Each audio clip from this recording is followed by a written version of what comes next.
Hare Krishna, dear devotees, welcome back to the daily readings of Srila Prabhupada's books. I'm feeling so relieved right now because it took us 15 minutes just to get the thing to work, the Facebook to work, but we did. But it's been a struggle lately, and yesterday we couldn't get it to work, so I'm so sorry that I wasn't with you yesterday.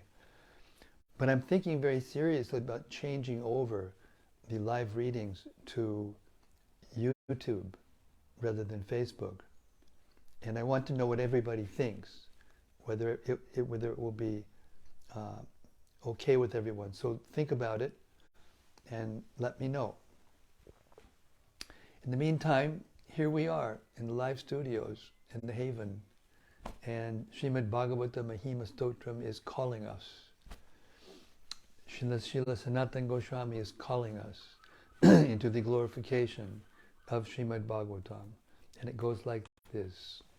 Sarva Shastrabdi Piyusha Sarva Vedaika Satpala Sarva Siddhanta Ratnaja Sarva Lokaika Drik Prada. O nectar from the ocean of all scriptures, singular fruit of all the Vedas, rich mine of the precious gems of all conclusive truths, you are the only giver of sight to all the worlds. Sarva Bhagavata Prana Śrīmad-Bhāgavata Prabho Kalidvandoditaditya Sri Krishna Parivartita. O life air of all the Supreme Lord's devotees, O Master Śrīmad-Bhāgavatam, you are the sun risen in the darkness of Kali. You are the exact image of Sri Krishna. Paramananda Pataya Prema Varshakshadayate Sarvada Savasevyaya Sri Krishnaya Namostume. I bow down to you, who are supremely blissful to read. Your every syllable pours down a flood of prema. You can always be served by everyone. You are Sri Krishna himself. Madeka Bando Matsangin Madguru Man Mahadana Man Nistadaga Mad Bhagya Mad Anandanamostute. My only friend, my constant companion, my spiritual master, my great wealth, my savior, my good fortune, my source of ecstasy, I bow down to you. Asadu sadhu tadayin adini chochatakada hanamuncha gadachin mam premna rit kantayospuda. O bestower of saintliness to the unsaintly, O exalter of the most fallen, please never leave me. Always appear in my heart and my voice with pure love. Om Namo Bhagavate Vasudevaya. Om Namo Bhagavate Vasudevaya. Om Namo Bhagavate Vasudevaya. So, day before yesterday, we heard about how Mathurā took Krishna away from Vrindavan, and how he saw the spiritual world, and Krishna turned into Mahavishnu, and Balarama turned into Shesha. And now we've reached chapter 41.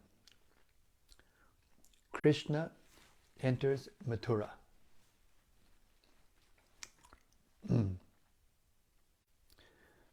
While Mathurā was offering his prayers to the Supreme Personality of Godhead, the Lord disappeared from the water, exactly as an expert dramatic actor changes his dress and assumes his original feature. After the Vishnu Murti disappeared, Mathurā got out of the water. Finishing the rest of his ritualistic performance, he went near the chariot of Balarama and Krishna, and was struck with wonder. Krishna asked whether he had seen something wonderful within the water or in space. Akrura said, "My dear Lord, all wonderful things that are happening within this world, either in the sky or in the water or on the land, are factually appearing in your universal form.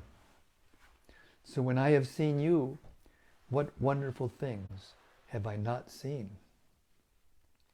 This statement confirms the Vedic version that one who knows Krishna knows everything, and that one who has seen Krishna has seen everything, regardless of how wonderful the thing may be.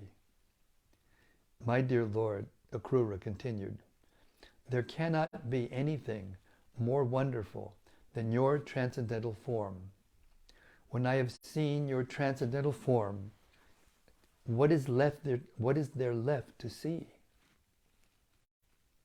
After saying this, Akrura immediately started driving the chariot, and by the end of the day, they reached the precincts of Mathurā. As they rode from Vrindavan to Mathurā, all the passers-by along the way who saw Krishna and Balarama could not help but look at them again and again. In the meantime, the other inhabitants of Vrindavan, headed by Nanda and Upananda, had already reached Mathurā by going through the forest, and they were awaiting the arrival of Krishna and Balarama in a garden.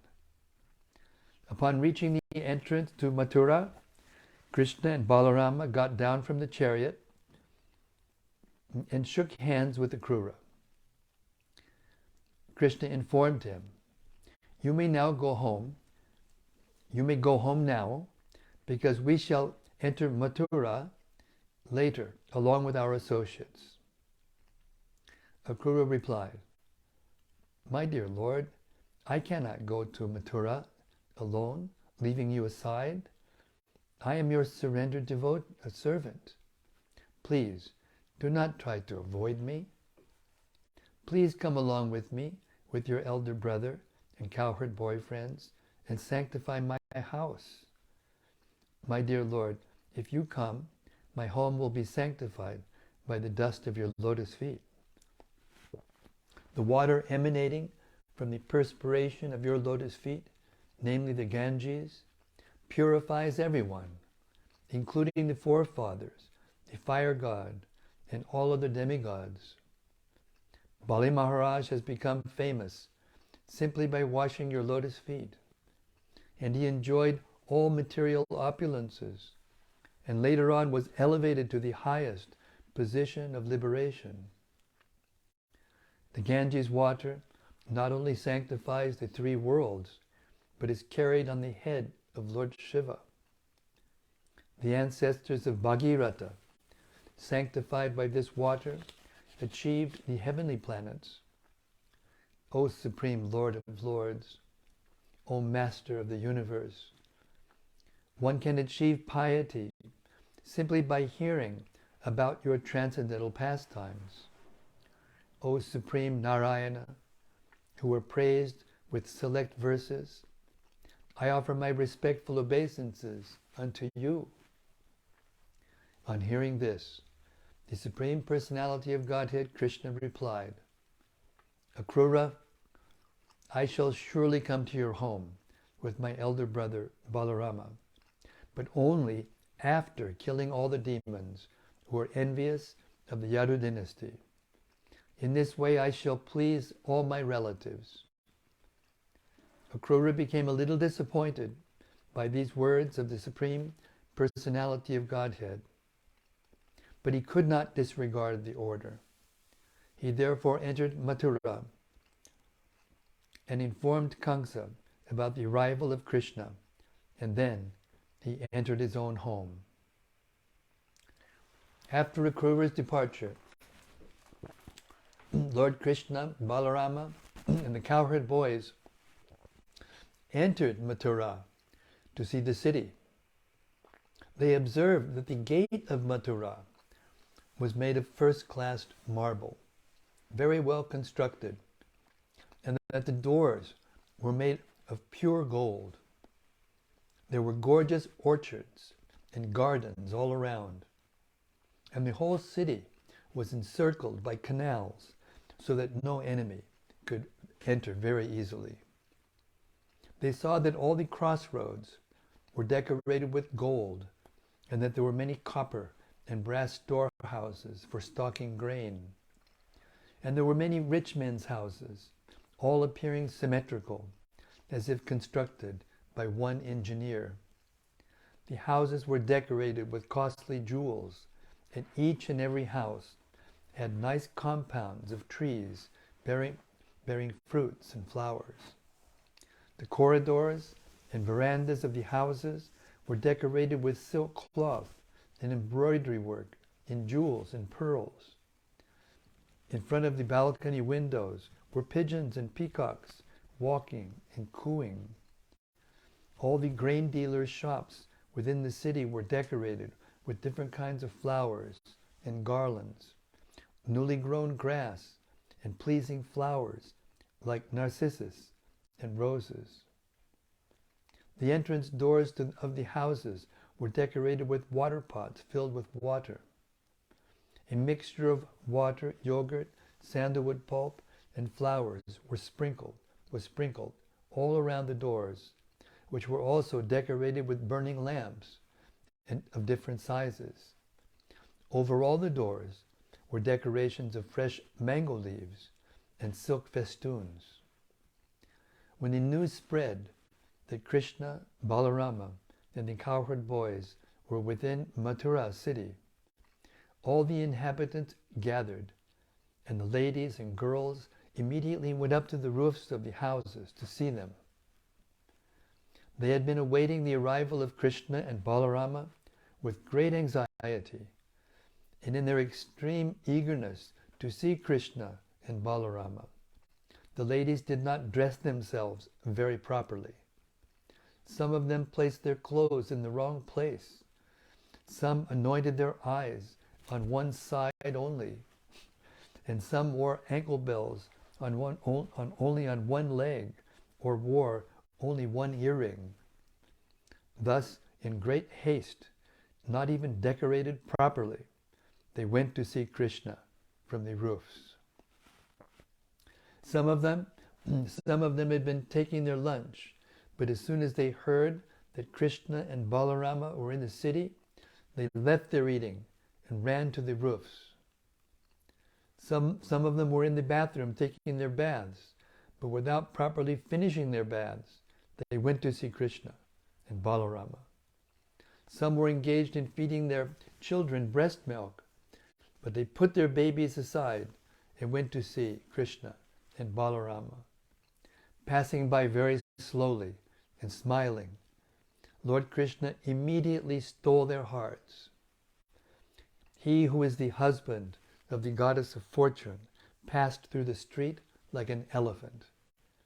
For a very long time, the women of Mathurā had heard about Krishna and Balarama and their uncommon characteristics, and they were very much attracted and eager to see them. Now, when they actually saw Krishna and Balarama passing on the street and saw them sweetly smiling, the ladies' joy reached the point of ecstasy. When they actually saw them with their eyes, they took Krishna and Balarama within their hearts and began to embrace them to their fullest desire.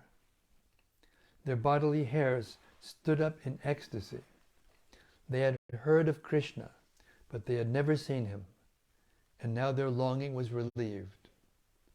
After going up on the roofs of the palaces of Mathurā, the ladies, their faces joyful, began to shower flowers upon Krishna and Balarama.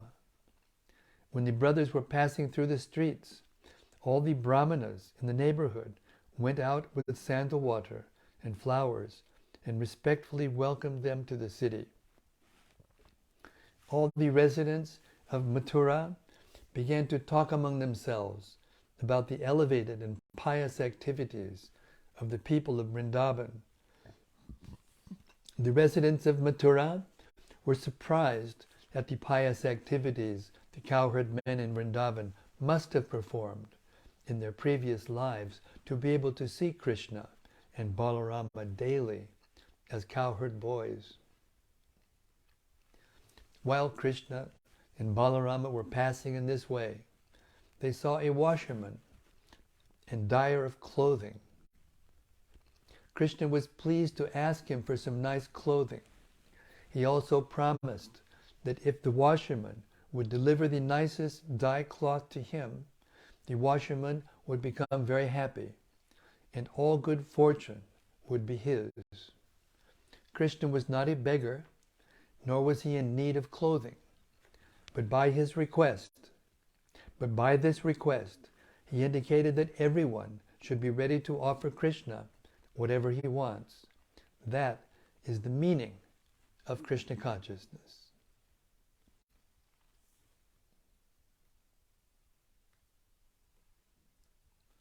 Unfortunately, this washerman was a servant of Kamsa, and therefore could not appreciate the demand of Lord Krishna, the Supreme Personality of Godhead. This is the effect of bad association. He could have immediately delivered the clothing to the Supreme Personality of Godhead, who promised him all good fortune. But being a servant of Kamsa, the sinful demon could not accept the offer.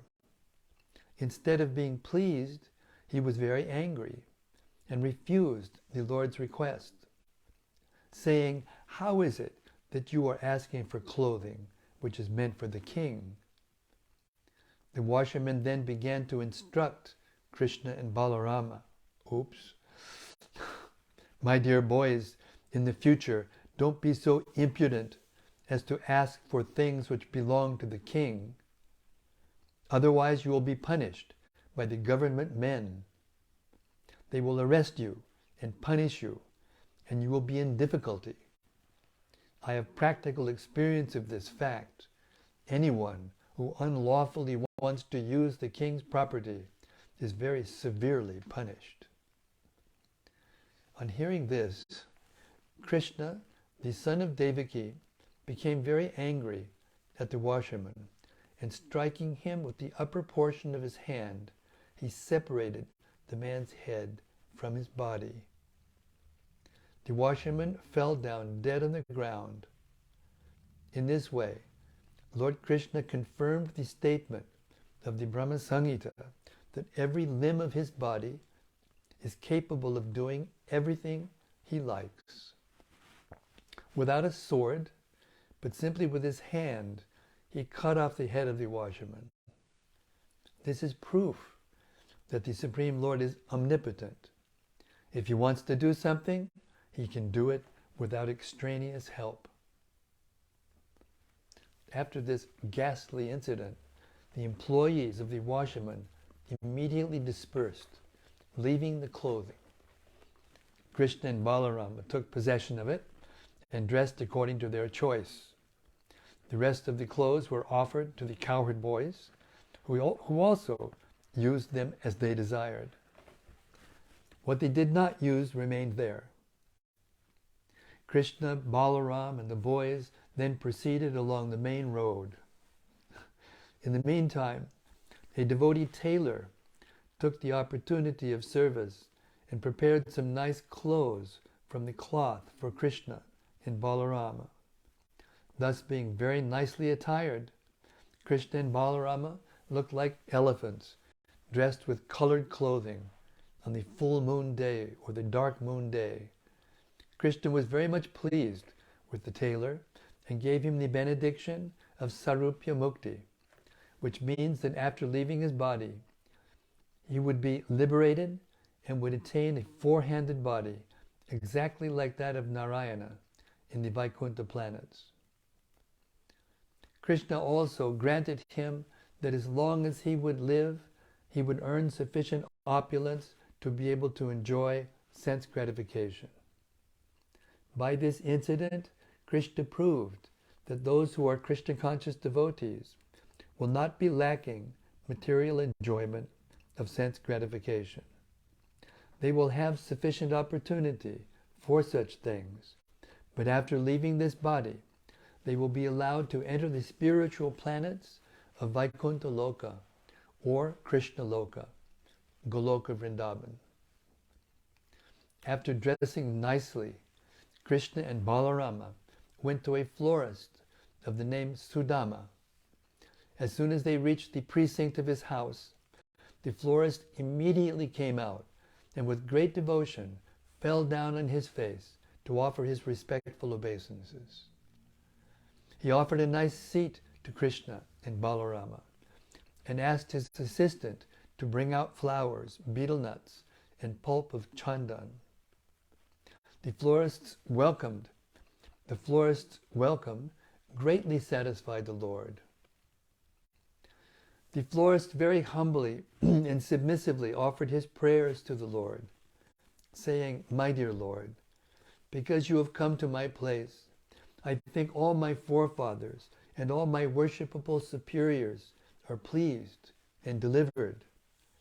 My dear Lord, you are the supreme cause of all causes, of this cosmic manifestation. But for the benefit of the residents of this earthly planet, you have appeared with your plenary portion to give protection to your devotees and annihilate the demons. You are equally disposed as the friend of all living entities.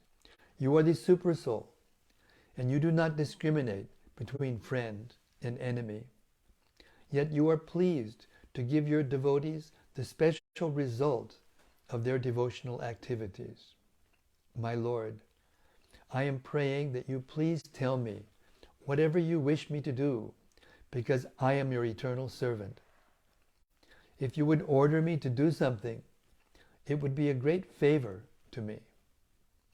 The florist, Sudama, was greatly pleased within his heart by seeing Krishna and Balarama in his place, and thus, as his choicest desire, he made 2 exquisite garlands of various flowers and presented them to the Lord. Krishna and Balarama were very much pleased with his sincere service, and Krishna offered the florist his salutations and benedictions, which he is always prepared to bestow upon the surrendered souls. When the florist was offered benedictions, he begged from the Lord that he might remain his eternal servant in devotional service, and by such service do good to all living creatures. By this it is clear that a devotee of the Lord in Krishna consciousness should not be satisfied simply by his own advancement in devotional service. He must be willing to work for the welfare of all others. This example was followed by the 6 Goswamis of Vrindavan. It is therefore stated in a prayer about them, Lokanam Hitakarinao. Vaishnavas, or devotees of the Lord, are not selfish. Whatever benefits they derive from the Supreme Personality of Godhead as benedictions, they want to distribute to all other persons. That is the greatest of all humanitarian activities. Being satisfied with the florist, Lord Krishna not only gave him whatever benedictions he wanted, but over and above that, he offered him all material opulences, family prosperity, a long duration of life, and whatever else his heart desired within the material world. Thus end the Bhaktivedanta purports of the 41st chapter of Krishna. Krishna enters Mathurā. Jai Shri Krishna and Balarama, Jai the residents of Mathurā who loved him so dearly, fie on the demons who refused to give him what he liked. Gaur Premanandi, Hari Hari Bo. Chapter 42. The breaking of the bow in the sacrificial arena. After leaving the forest's place, Krishna and Balarama saw a hunchbacked young woman carrying a dish of sandalwood pulp through the streets.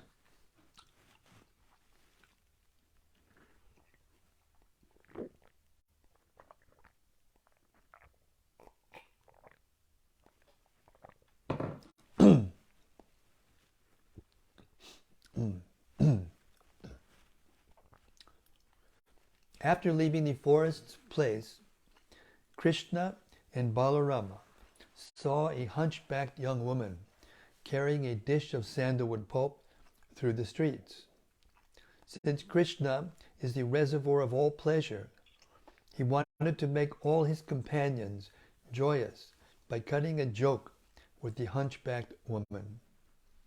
Krishna addressed her, "O tall young woman, who are you? Tell me, for whom are you carrying this sandalwood pulp in your hand? I think you should offer this sandalwood to me, and if you do so, I am sure you will be fortunate." Krishna is the Supreme Personality of Godhead, and he knew everything about the hunchback. By his inquiry, he indicated that there was no use in serving a demon. She would do better to serve Krishna and Balarama and get an immediate result of the service. The woman replied to Krishna, "My dear Shamsundar, dear beautiful dark boy, you may know that I am engaged as a maidservant of Kṛṣṇa. I am supplying him pulp of sandalwood daily. The king is very much pleased with me for supplying this nice thing, but now I see that there is no one who can better be served by this pulp of sandalwood than you two brothers. Being captivated by the beautiful features of Krishna and Balarama, their talking, their smiling, their glancing, and their other activities, the hunchbacked woman began to smear all the pulp of sandalwood over their bodies, with great satisfaction and devotion. The two transcendental brothers, Krishna and Balarama, were naturally beautiful and had beautiful complexions, and they were nicely dressed in colorful garments.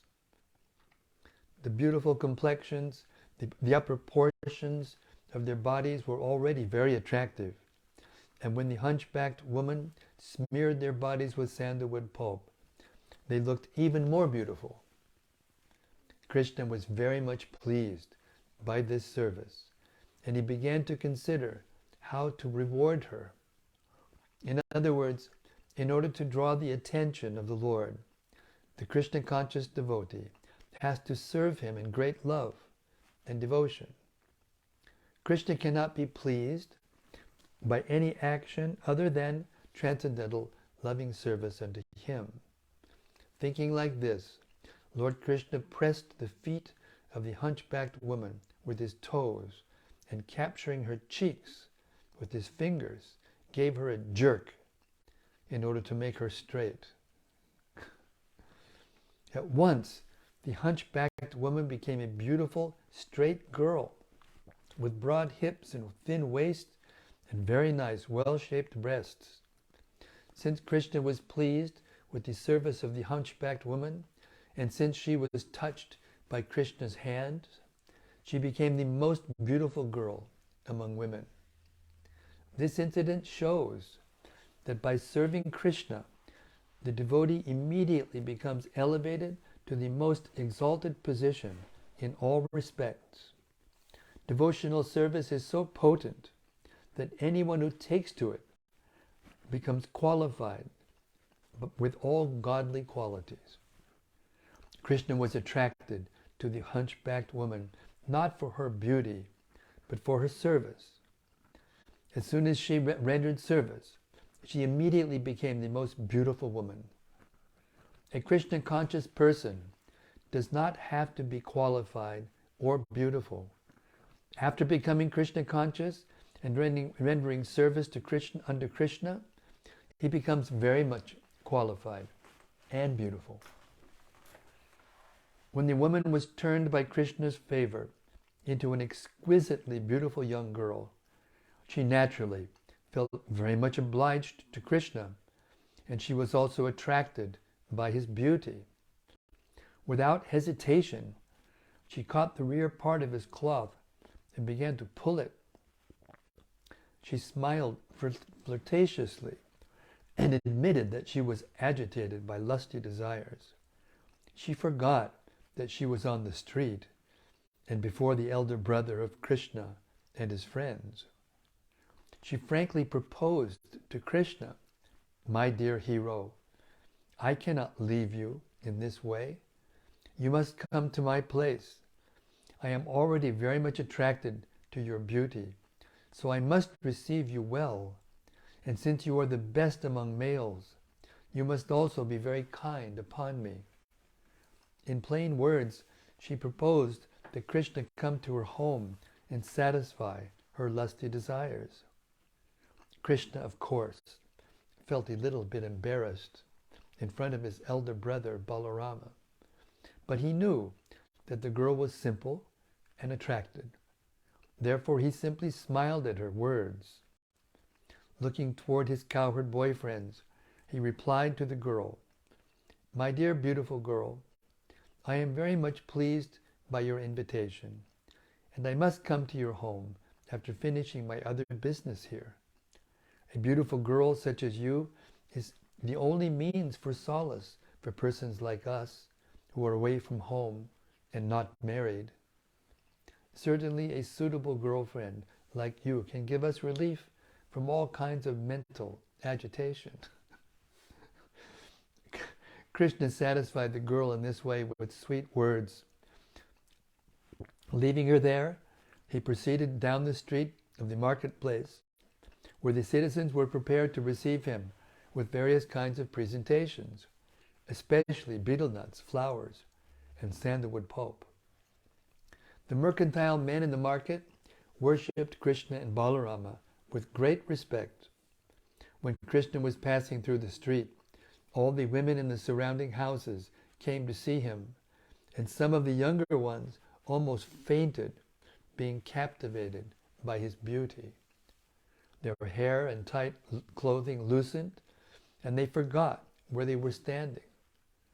Krishna next inquired from the citizens as to the location of the place of sacrifice. Kṛṣṇa had arranged for the sacrifice called Dhanur-yagya, and to designate this particular sacrifice, he had placed a big bow near the sacrificial altar. The bow was very big and wonderful and resembled a rainbow in the sky. Within the sacrificial arena, this bow was protected by many constables and watchmen engaged by King Kṛṣṇa. As Krishna and Balaram approached the bow, they were warned not to go nearer. But Krishna ignored this warning. He forcibly went up and immediately took the big bow in his left hand. After stringing the bow in the presence of the crowd, he drew it and broke it at the middle into two parts, exactly as an elephant breaks sugar cane in the field. Everyone present appreciated Krishna's power. The sound of the bow cracking filled both sky and land and was heard by Kṛṣṇa. When Kṛṣṇa heard what had happened, he began to fear for his life. The caretakers of the bow, who were standing by watching, became very angry, and with their respective weapons in hand, they rushed toward Krishna, shouting, "Arrest him! Arrest him! Kill him! Kill him!" Krishna and Balaram were surrounded. When they understood the sinister motives of the guards, they became angry, and taking up the two pieces of the broken bow, they began to beat down all of Kṛṣṇa's caretakers.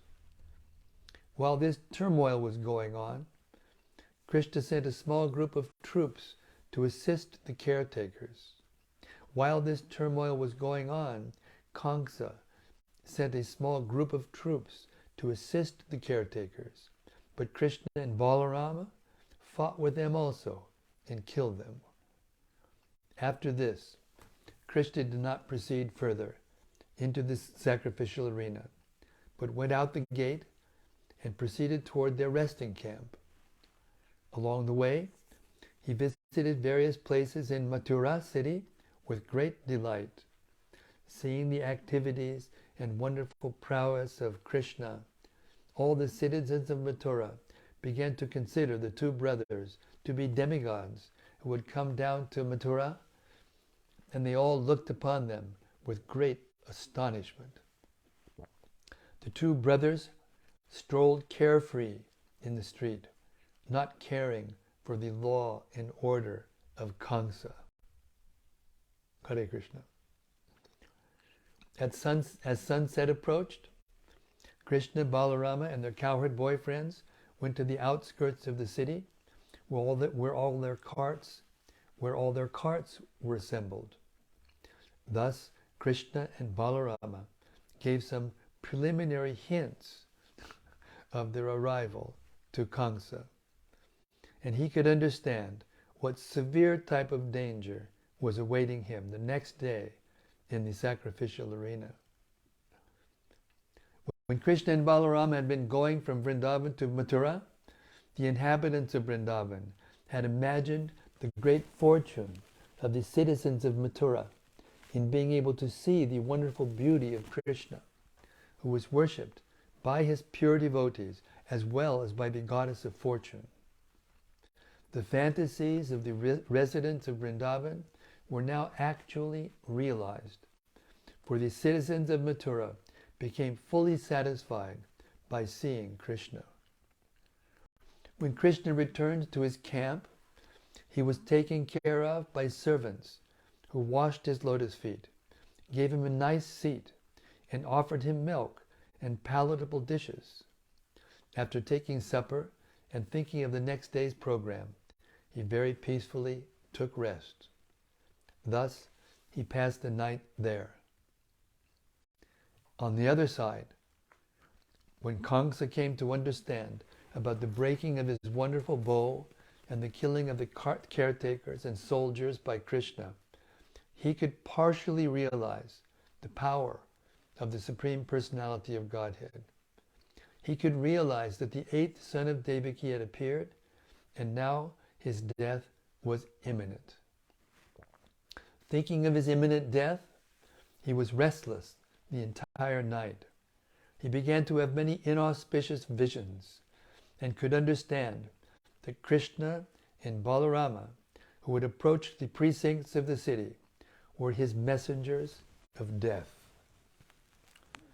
Kṛṣṇa saw various kinds of inauspicious signs, while both awake and dreaming. When he looked in the mirror, he could not see his head, although his head was actually present. He saw the luminaries in the sky in double, although there was only one set factually. He began to see holes in his shadow, and he heard a high buzzing sound within his ears. All the trees before him appeared to be made of gold, and he could not see his own footprints in dust or muddy clay. In dreams, he saw various kinds of ghosts being carried in a carriage drawn by donkeys. He also dreamed that someone gave him poison and he was drinking it. He dreamed also that he was going naked with a garland of flowers and was smearing oil all over his body. Thus, as Kṛṣṇa saw various signs of death, while both awake and sleeping, he could understand that death was certain, and thus, in great anxiety, he could not rest that night. Just after the night expired, he busily arranged for the wrestling match. The wrestling arena was nicely cleansed and decorated with flags, festoons, and flowers, and the match was announced by the beating of kettle drums. The platform appeared very beautiful due to streamers and flags. Different types of galleries were arranged for respectable persons, kings, brahmanas, and kshatriyas. The various kings had reserved thrones, and others had arranged seats also. Kṛṣṇa finally arrived, accompanied by various ministers and secretaries, and he sat on the raised platform especially meant for him. Unfortunately, although he was sitting in the center of all his governing executive heads, his heart was palpitating in fear of death. Cruel death evidently does not care even for a person as powerful as Kṛṣṇa. When death comes, it does not care for anyone's exalted position. When everything was complete, the wrestlers who were to exhibit their skills before the assembly walked into the arena. They were decorated with nice ornaments and dress. Some of the famous wrestlers were Chanura, Mushtika, Shala, Kuta, and Toshala. Being enlivened by the musical concert, they passed through with great alacrity.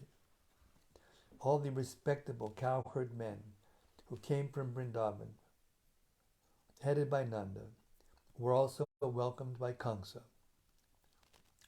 After presenting Kṛṣṇa with the milk products they had brought with them,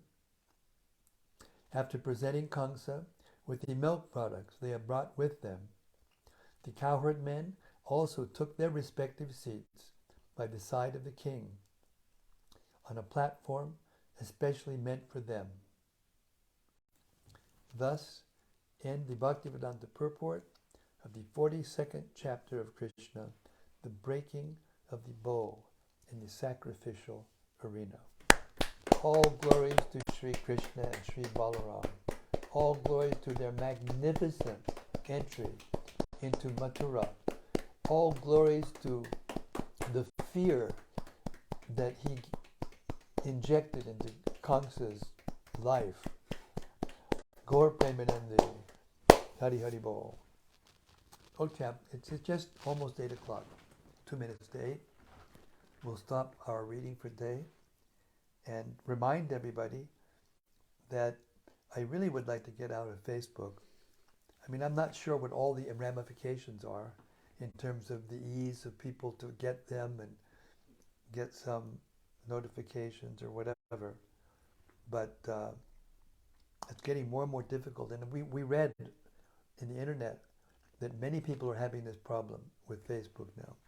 When I went to, to get to reinstall the app, it only has 2 stars out of 5.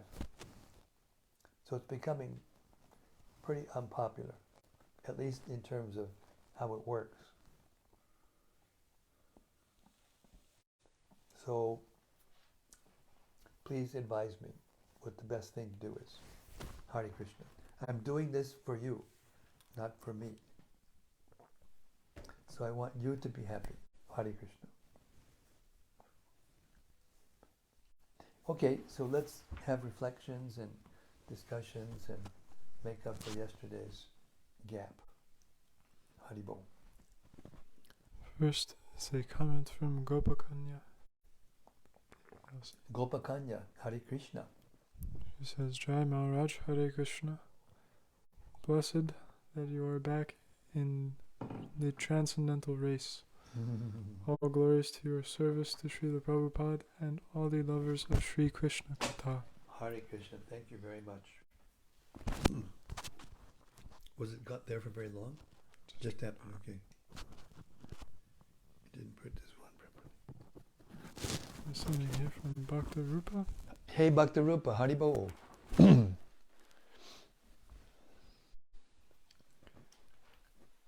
He says, Hare Krishna Maharaj, please accept my obeisances. All glories to Śrīla Prabhupāda. Our Wednesday outreach talks at our recently rebranded Atma Lounge on Cardiff have been very popular. Oh, nice. We consistently get a full house of 20 plus guests. Nice.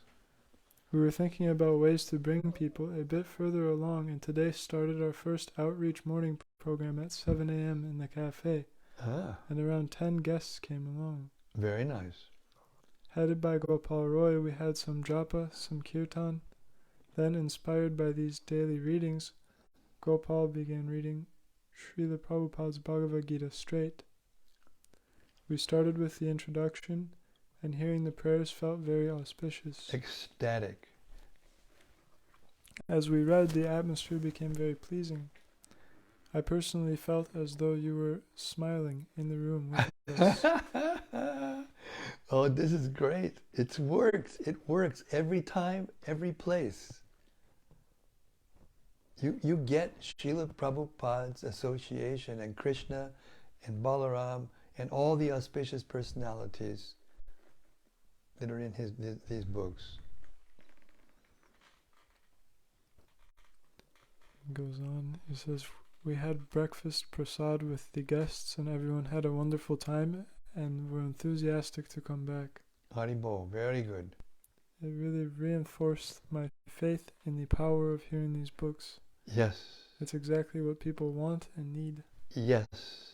I'm really excited to see where this weekly program goes, and we pray for your blessings that hearing Prabhupada's books becomes a popular event. So be it, so be it. This is the goal of my life, to promote this activity of hearing out loud Srila Prabhupada's books straight to as many people as possible. It's the crying need of the day. And people will learn how to think and feel and will and act properly so they can be happy and peaceful. The world has forgotten what natural living means. And Prabhupada will give them the knowledge of how to live a natural life and to be happy by Krishna's gifts that he's given us, which is so wonderful. We don't have to manufacture anything. It's all right here at our disposal. Hare Krishna. Thank you, Bhaktirupa. Next is from Bhakti Noel. Hare Krishna, Bhakti Noel. He says, Hare Krishna, dear Maharaj, please accept my humble obeisances. Thank you for delivering this nectar to us. To your question about live readings versus hearing them on YouTube, I appreciate the gift of being able to make comments, write realizations, and ask questions to you in real time, as well as being in the lovely association with the devotees on here is nice, and learning from them after the readings. I'm grateful for your readings either way, but on Facebook would be the preferred medium for me. But I think, anyway, I think on YouTube you can also do that. That's what I've heard, but I'm not sure. So we'll find out. We'll find out. Because I'm not going to do anything that's going to stop the live reading and the interactions with the persons who are, watching live. That we want to keep. But I think we can keep it on YouTube, but let's see. We'll find out. But thank you for the appreciation. Thank you.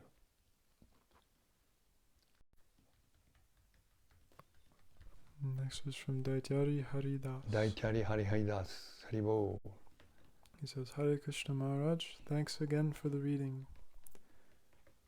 I remember hearing this pastime the first time I read Krishna book and thinking it was awesome how Krishna just casually asserted his dominance over Kṛṣṇa by breaking the bow, killing his men, and just nonchalantly strolling away while remaining in Kṛṣṇa's city without a care in the world.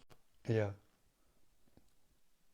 There's a commentary, I'm not sure where it comes from, but it's one of our previous acharyas. And it described that, Krishna and Balaram were out doing things and they were late. They were actually late. And Kṛṣṇa was, getting an anxiety and he was telling them to go and get him.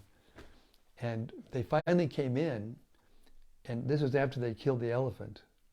which we'll hear about tomorrow. And each one was carrying a tusk of one of the elephants. And they came in and they put the tusks in the ground right in front of Kṛṣṇa, the dais, and looked at him. And then walked to the place where they were going to start to wrestle with the big wrestlers. I gave that detail because Krishna is so expert at winding people up, you know. He just wound Kṛṣṇa up until he was thinking about him constantly, you know, so that his death could be auspicious. Hare Krishna. Thanks, this is from Vyāsadeva. Haribol Vilas Manjari ji. He says, Dear Maharaj, please accept my humble obeisances. Jai, glories to Prabhupada. I really loved hearing this description of Krishna and Balaram entering Mathurā. It is such a festive scene. Hearing the interaction with the devotees such as the florist, tailor, and Kubja, I was thinking how all needs are satisfied by serving Krishna, but by not serving Krishna and trying to satisfy our needs, there is no satisfaction. Exactly. You might say disaster instead of satisfaction. Turmoil is disaster.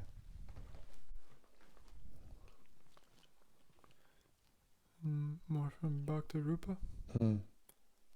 First he says, thanks for your inspiration, Maharaj.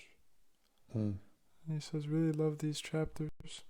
I love how Krishna and Balaram were so carefree and strolled around doing as they please in disregard of the law, simply killing Kṛṣṇa's soldiers. Yeah. It seems as they are having so much fun. Yeah, everything they do is for play. Whenever I read this, it always reminds me of the popular video games I used to play, where people can act out a similar carefree disregard for the law in modern city environments. Can really see how people are imitating Krishna's activities in a perverted digital way. Exactly, exactly. Thank you. Nice reflection. Yeah.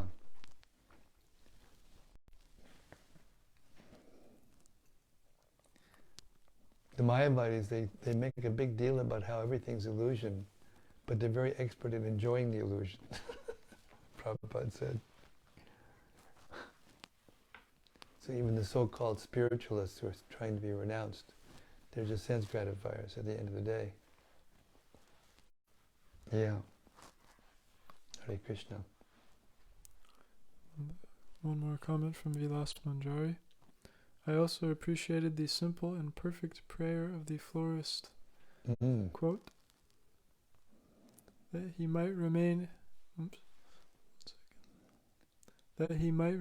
his eternal servant in devotional service, and by such service do good to all living entities. Yes, that's it.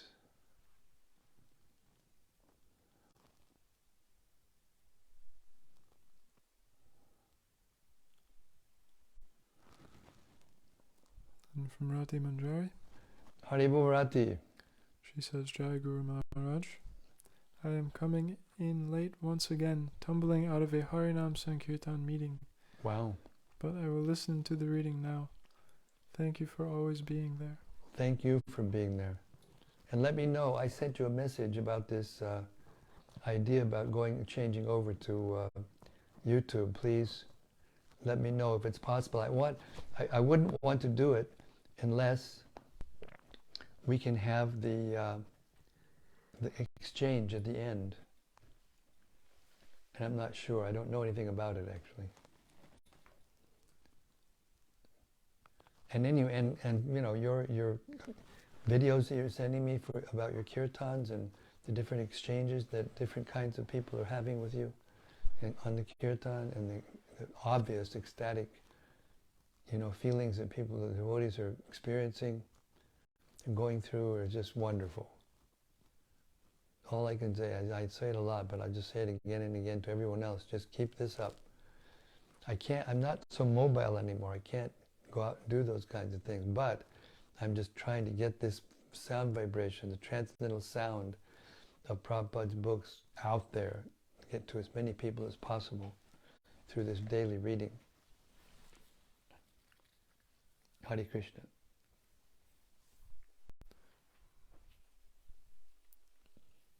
Bhaktivedanta says there is software called Restream where you can stream off both platforms as an option. Restream, that you can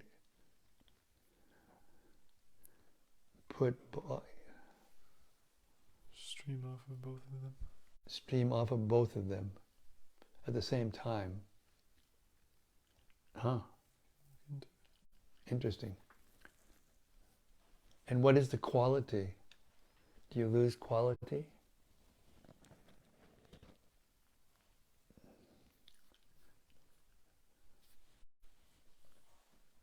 Hare Krishna. We'll look into it. Restream. Manjari said, so glad that Facebook is allowing us your darshan. Hare Krishna.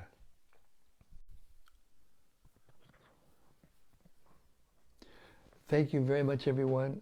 Thank you again and again for your wonderful reflections. They're beautiful and enlivening, and I know everyone's appreciating. Krishna, the Supreme Personality of Godhead, Ki Jai. Samaveda Bhaktivedanta, Ki Jai. Gaur Premanandi, Hari Hari Bol, the transcendental pastimes of the Supreme Personality of Godhead, Shri Krishna, Ki Jai. See you tomorrow night, same time, same place. That is a Facebook works. But I think we figured out a way to get it. See, Facebook, they change things without telling anybody. And sometimes they put different buttons in different places. And anyway, we'll do our best. We'll see you tomorrow night in any case. Hare Krishna.